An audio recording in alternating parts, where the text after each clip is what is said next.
1980ஆம் ஆண்டு போலி ஆவணங்கள் மூலம் காங்கிரஸ் முன்னாள் தலைவர் சோனியா காந்தி வாக்காளர் அட்டை பெற்றதாக வழக்கு தொடரப்பட்டிருந்த நிலையில் டெல்லி காவல்துறைக்கு நோட்டீஸ் அனுப்பப்பட்டிருக்கிறது.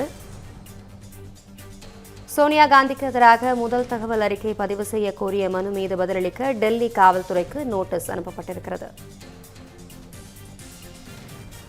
டெல்லி காவல்துறைக்கு ரோஸ் அவென்யூ மாவட்ட நீதிமன்றம் நோட்டீஸ் பிறப்பித்திருக்கிறது.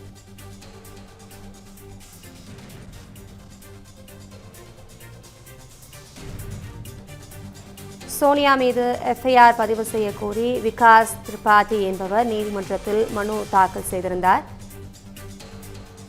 சோனியா காந்திக்கும் நோட்டீஸ் அனுப்பி ரோஸ் அவென்யூ மாவட்ட நீதிமன்றம் உத்தரவை பிறப்பித்திருக்கிறது.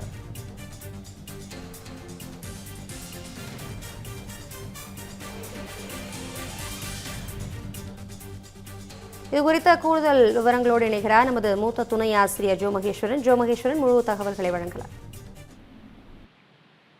அபிராமி, போலியான ஆவணங்களை கொடுத்து வாக்காளர் பட்டியலில் இடம்பெற்ற குற்றச்சாட்டுல காங்கிரஸ் கட்சியினுடைய மூத்த தலைவராக இருக்கிற சோனியா காந்தி மற்றும் டெல்லியினுடைய காவல்துறை விளக்கம் அளிக்கக்கூடிய, அது டெல்லி காவல்துறை வழக்கம் பதிவு செய்ய கோரி இப்ப டெல்லியினுடைய நீதிமன்றம் இப்போ உத்தரவிட்டிருக்கிறது.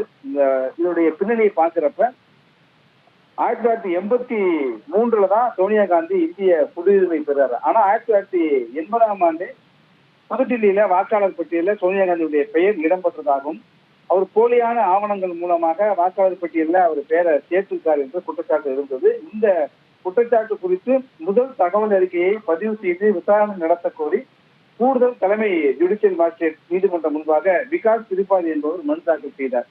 ஆனால் அந்த மனுவை குற்றவியல் நடுவர் நீதிமன்றம் நிராகரித்து விட்டது.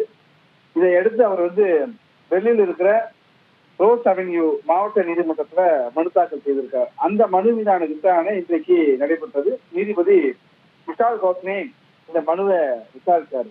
அப்ப இந்த விசாரணை நடைபெற்ற பொழுது நீதிபதி என்ன உத்தரவிட்டிருக்காரு அப்படின்னா, சோனியா காந்திக்கு எதிராக வழக்கு பதிவு செய்து விசாரணை நடத்த கோரிய மனு மீது சோனியா காந்தி பதிலளிக்க வேண்டும், அதே போல டெல்லி காவல்துறையும் பதிலளிக்க வேண்டி நோட்டீஸ் பிறப்பித்திருக்கிறார்.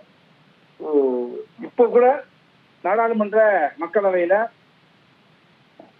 இண்டிகோ விமானம் ரத்து செய்யப்பட்டது, எஸ்ஐஆர் உள்ளிட்ட குறித்தெல்லாம் எதிர்கட்சி எம்பிக்கள் தொடர்ச்சியாக முழக்கத்தை எழுப்பி அமளியில் ஈடுபட்டு வர்றாங்க. நாடாளுமன்றத்தினுடைய அலுவல்கள் முழுமையாக நடைபெற முடியாத ஒரு சூழல் இருக்கிற சூழல்ல வாக்காளர் பட்டியல் சிறப்பு தீவிர திருத்தம், அந்த சிறப்பு தீவிர திருத்தத்துல தகுதியுடைய அனைவருக்கும் பட்டியல சேர்ப்பதற்கான முன்னெடுப்பும், இறந்தவர்கள், போலியான ஆவணங்கள் மூலமாக சேர்க்கப்பட்டவர்கள், வெளிநாட்டினர், இந்தியர் அல்லாதவர்கள் வாக்காளர் பட்டியலில் சேர்த்ததை ரத்து செய்யும் மிக முக்கிய இலக்காக கொண்டு எஃப்ஐஆர் என சொல்லப்படுகிற வாக்காளர் பட்டியல் சிறப்பு தீவிர திருத்தம் நடைபெறும் தேர்தல் ஆணையம் சொல்லியிருக்கிறது.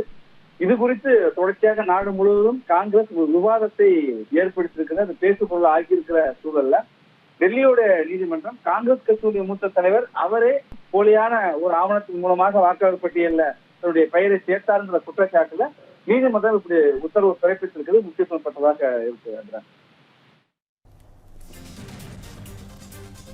தகவல்களுக்கு நன்றி ஜோ மகேஸ்வரன்.